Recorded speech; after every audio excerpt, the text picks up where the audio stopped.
ये समय है सन 2060 का। आप जो ये क्लाइमेट चेंज देख रहे हैं, असल में ये मनुष्यों की बढ़ती जनसंख्या और लापरवाही का नतीजा है। लोगों ने अपनी जरूरतों को पूरा करने के लिए पृथ्वी को कहीं का नहीं छोड़ा। अक्खा जमीन बंजर हो चुकी है। बारिश देखे हुए एक अरसा गुजर चुका। भूखमरी और बीमारी के कारण पृथ्वी की 90% आबादी खत्म हो चुकी है और जो बचे हुए लोग हैं वो कीड़ों मकोड़ों की जिंदगी जीने पर मजबूर है। ऐसे में कुछ क्रांतिकारी लोग अभी भी है जो इस मरती हुई पृथ्वी को जिंदा रखने में जुटे हैं। ये है फ्यूरियोसा, जो अपनी सहेली वैल्किरी के साथ फल वगैरह तोड़ने के चक्कर में सरहद पार चली आई है।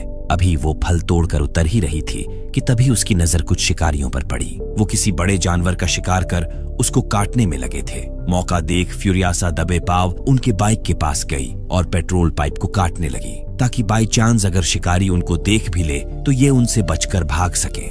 इतने में एक ने उसको देख भी लिया। फ्यूरियोसा बहुत तेज थी। उस भूतिये को चाकू मार वो विसल बजाकर भाग निकली, लेकिन आगे भागने का रास्ता नहीं था, इसलिए पकड़ी गई। उसकी विसल की आवाज सुन हरी घाटी में हड़कंप मच गया। 2 जांबाज औरतें घोड़े पर सवार तथा हाथ में गन लेकर उस ओर तुरंत निकल पड़ी। वैल्किरी ने दूर से ही आवाज लगाकर आगाह किया कि शिकारी फ्यूरियोसा को बेहोश कर उठा ले गए। फिर क्या था, ये दोनों उन बाइक सवारों का पीछा करने लगी। आगे जाकर वुवलीनी घोड़े से कूद गई और स्नाइपर गन से निशाना साधकर एक को ठोक डाली। बाइक के चक्कर में दूसरा भी जाबासा के हत्थे चढ़ गया। जाबासा ने उसके बाइक को हथिया लिया। वुवलीनी और जाबासा ये दोनों हरी घाटी की आन मान शान थी। वुवलीनी को हरी घाटी की सुरक्षा के लिए रुकना पड़ा, जबकि जाबासा उसे अलविदा बोल फ्यूरियोसा को वापस लाने निकल पड़ी। इधर फ्यूरियोसा को धीरे धीरे होश आने लगा था। ये तीनों बाइक सवार 180 की स्पीड से भगा रहे थे कि तभी जाबासा ने एक को ठोक दिया। ये तुरंत कवर में आकर रुके। दूरबीन लगाकर देखें तो पता चला कि इनका कोई पीछा कर रहा है। इतने में फ्यूरियोसा ने दांतों से टंकी का पाइप काट दिया। ये अपने साथी के बाइक का टंकी लेकर रेत उड़ाते हुए निकल चले ताकि वो स्नाइपर की गोलियों से बच सके। पीछे से आ रही जाबासा ने जब ठंडर बाइक को देखा तो उसकी मरम्मत करने में जुट गई, क्योंकि ये ठंडर बाइक गर्म रेत पर हवा के माफिक चलती है। इसके स्पीड का कोई जवाब नहीं। उधर पाइप कट करने की वजह से उनकी बाइक कुछ दूर जाकर ही बंद हो गई।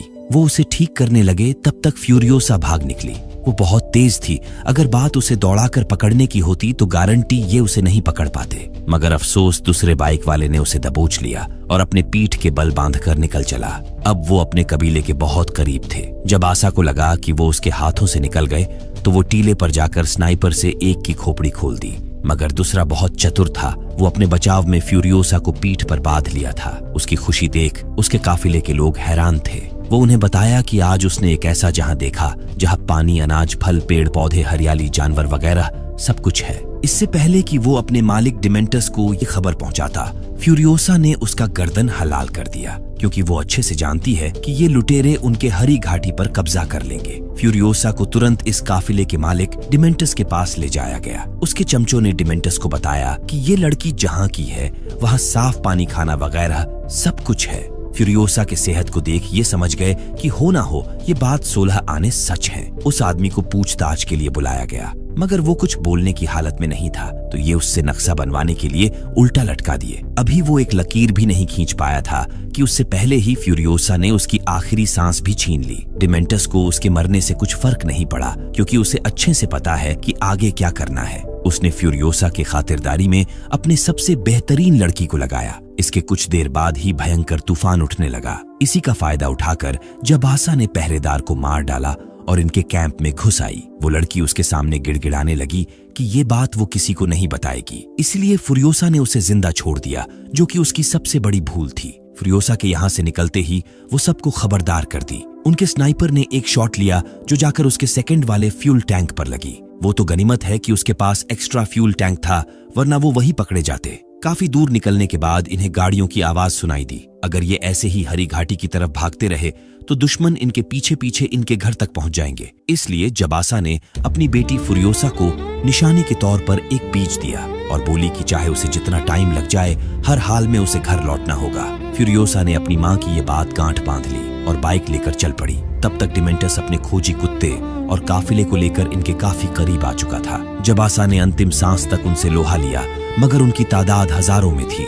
उनसे पार पाना मुश्किल ही नहीं नामुमकिन था। आखिरकार वो पकड़ी गई। उसे जिंदा पेड़ पर बांधकर टांग दिया गया। वही फ्यूरियोसा अपने माँ को छोड़ भाग नहीं सकी और वापस आकर वो भी पकड़ी गई। जब आशा को उसके सामने ही बहुत टार्चर किया गया ताकि हरी घाटी कहाँ है बता दे। उन्होंने उसे जिंदा जलाना शुरू किया, फिर भी उसने मुंह नहीं खोला और अपने लोगों की खातिर शहीद हो गई। फ्यूरियोसा को बंदी बना लिया गया। अगले दिन ये फिर से हरी घाटी की तलाश में निकले। तभी आसमान में लाल गुलाल दिखा। इनका काफिला उस ओर मुड़ चला। वहां जाकर इनको एक टकला मिला जिसके सिर में तीर लगा था, इसलिए शायद उसका माथा फिर गया था और उसे लग रहा था कि वो वालहला में है। डिमेंटस ने उसे यकीन दिलाया कि अभी वो जिंदा है और पूछा, क्या तुम किसी ऐसे जगह को जानते हो जहां हरियाली, खाना, साफ पानी वगैरह है? उसने बताया कि वो जहां से आया है वहां सब कुछ है। ये सभी उसके बताए गए रास्ते पर चल दिए। अनगिनत घंटे सफर करने के बाद इन्हें वो जगह मिल गई। ये किसी विशाल किले जैसा था जहां के लोग भूखमरी के शिकार थे। डिमेंटस ने यहाँ के कर्ता धर्ता को चैलेंज किया कि अब से वो यहाँ का मालिक है, या तो वो हथियार डाल दे या फिर मरने के लिए तैयार हो जाए। उसके 1000 जंगबाज मरने मारने के लिए मरे जा रहे हैं। तभी इस नायाब किले का मालिक इमोर्टन जो सामने आया। वो किसी खास तरह का सूट पहने हुए था जिससे वो सांस ले पाता था। इससे पहले कि दोनों पार्टियों में जंग छिड़े, इमोर्टन जो के प्यादे ने एक नमूना पेश किया। उनके एक इशारे पे उनका एक जंगबाज हंसते हंसते शहीद हो गया। ऐसे ही इमोर्टन जो के पास 1000 जंगबाज है जो उसके एक इशारे पे उसके लिए जान दे सकते हैं। दरअसल ऐसा इसलिए था क्योंकि इमोर्टन जो ने उन जंगबाजों का ब्रेन वॉश किया हुआ था, जिससे उनको लगता था कि इमोर्टन जो के लिए लड़कर मरने पर उन्हें वलहला नसीब होगा। वलहला एक तरह का जन्नत है। माना जाता है कि सिर्फ रणभूमि में शहीद होने वाले जंगबाज ही वहां जा पाते हैं। देखते ही देखते इमोर्टन जो के जंगबाज उन पर बारूदी भाला लेकर टूट पड़े। डिमेंटस के काफिले में भगदड़ मच गई। यहाँ से भागने के अलावा दूसरा कोई चारा नहीं था। वो क्रेन से इनकी गाड़ियां तक उठा ले जा रहे थे। इससे पहले कि वो फ्यूरियोसा को गाड़ी सहित उठा ले जाते, डिमेंटस ने देख लिया। बड़ी जोर जबरदस्ती कर वो उसे बचाकर नीचे लाया। तब तक नीचे सुरंग में जो आदमखोर औरतें थीं, वो फ्यूरियोसा को अपनी खुराक बनाने के लिए झपट पड़ी। किसी तरह डिमेंटस उसे बचाकर अपने हाथी पर सवार हुआ और यहाँ से 9-2-11 हो गया। इसके बाद ये किले पर निगरानी रखने लगे, जिससे इनको एक और नई जगह की खबर लगी जिसका नाम था डिजलगढ़। इमोर्टन जो डिजलगढ़ वालों को साफ पानी, फल, आलू वगैरह देता था और बदले में उनसे डीजल लेता था। टैंकर भर डीजल लेकर वो जैसे ही डिजलगढ़ से बाहर निकले, डिमेंटस के लोगों ने उन पर हमला कर दिया और सबको मारकर टैंकर लूट लिए। मगर ये इतने से संतुष्ट नहीं थे। डिमेंटस पूरा डिजलगढ़ कब्जा करना चाहता था। ये अपने काफिले में जितने टकले थे उनको इमोर्टन जो के जंगबाजों की तरह तैयार किए और ऐसा सीन क्रिएट किए ताकि डिजलगढ़ वालों को देखने से लगे कि इमोर्टन जो के टैंकर के पीछे लुटेरे लगे हैं। लेकिन इनका प्लान फेल मालूम पड़ रहा था। ये डिजलगढ़ के मेन गेट के काफी करीब आ चुके थे। जब डिजलगढ़ के शासक इमोर्टन जो के भाई ने अंत तक भी दरवाजा नहीं खोला तो डिमेंटस अपने ही लोगों पर हमला करने लगा ताकि सब कुछ रियल लगे। उसकी ये तरकीब काम कर गई। डिजलगढ़ का गेट खुल गया मगर बाकी लोग अंदर नहीं जा सके। अगले पल जो जंगबाज टैंकर में छिपे थे उन्होंने इमोर्टन जो के भाई को बंदी बना लिया। पलक झपकते ही ये डिजलगढ़ पर कब्जा कर लिए। डिमेंटस ने तुरंत इमोर्टन जो के पास एक पैगाम भेजा। अपने भाई की उंगली को अच्छे से पहचान कर वो डिमेंटस को अपनी बात रखने का मौका दिया ताकि यहाँ बुलाकर वो उसकी गर्दन काट सके। पर डिमेंटस बहुत सयाना बंदा था। अपने बचाव में इमोर्टन जो के भाई तथा डिजलगढ़ को उड़ाने का बंदोबस्त करके आया है। बताया उसने कि अगर वो शाम तक वापस जिंदा डिजलगढ़ नहीं लौटा तो उसके लोग डिजलगढ़ को तबाह कर देंगे। इन्हीं सब बातों के बीच डिमेंटस के हाथ से हथियार छूट गया, जिससे इमोर्टन जो के भाई की तुरंत मौत हो गई।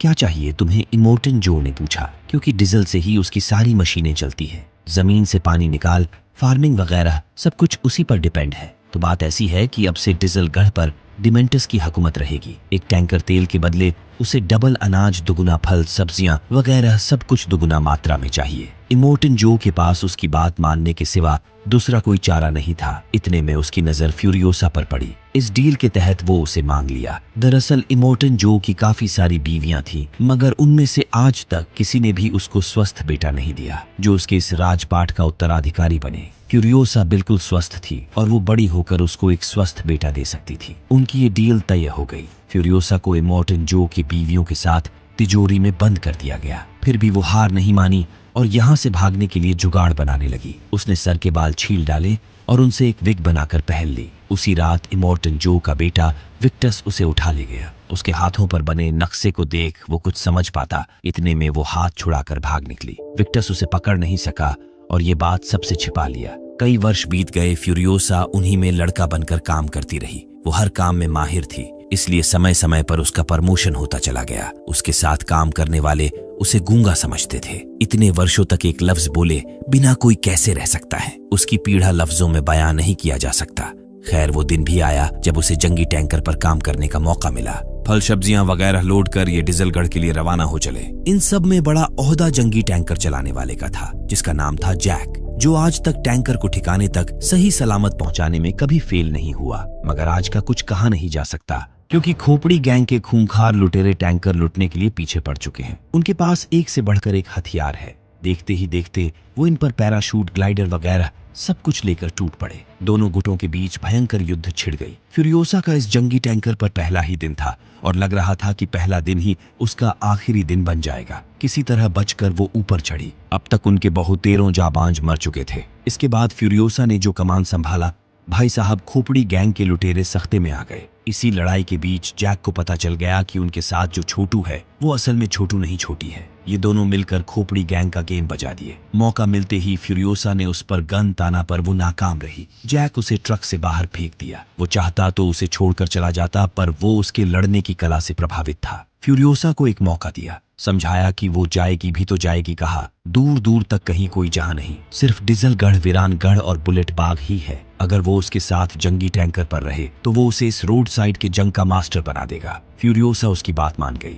अगले सप्ताह ये माल लौट कर बुलेट बाग की ओर निकल चले। बुलेट बाग वो जगह है जहां पर गोला बारूद, हथियार वगैरह बनाए जाते हैं। यहाँ के शासक का नाम है आर्थर, जिससे ये खाने पीने की चीजों के बदले हथियार का लेन देन करते हैं। बुलेट बाग से ये हथियारों का जखीरा लेकर सही सलामत लौट आए। वहीं एक साथ काम करते करते जैक और फ्यूरियोसा के बीच प्यार पनपने लगा था। वो दोनों काफी करीब आ गए। एक रोज फ्यूरियोसा ने उसे अपने घर लौटने का नक्शा दिखाया, जिसे उसने बचपन में बनाया था। जैक उसके साथ जाने के लिए तैयार हो गया, मगर तकाजा था तो सही वक्त का। अगले सप्ताह इन्हें माल लेकर डीजलगढ़ जाना था। वहां के हालात कंट्रोल के बाहर थे। पर्याप्त खाना न मिलने की वजह से भूखे लोग टैंकर पर टूट पड़े। इनके सामान को लूट लिया गया। बदले में एक छटाक डीजल भी नहीं मिला। किसी तरह यहाँ के शासक डिमेंटस ने उन्हें सही सलामत बाहर निकाला और इस भूखमरी के मसले को सुलझाने के लिए आज से 3 दिन बाद डीजलगढ़ में एक मीटिंग रखने को बोला, जिसमें वीरानगढ़, डीजलगढ़ और बुलेट बाग के शासक मिलकर इस मसले पर बात करेंगे।